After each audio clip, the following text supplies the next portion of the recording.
নমস্কার।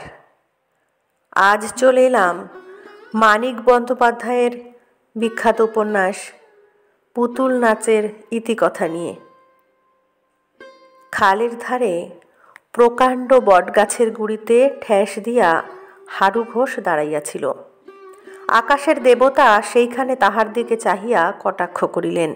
হারুর মাথায় কাঁচা পাকা চুল আর মুখে বসন্তের দাগ ভরা রুক্ষ চামড়া ঝলসিয়া পুড়িয়া গেল। সে কিন্তু কিছুই টের পাইল না।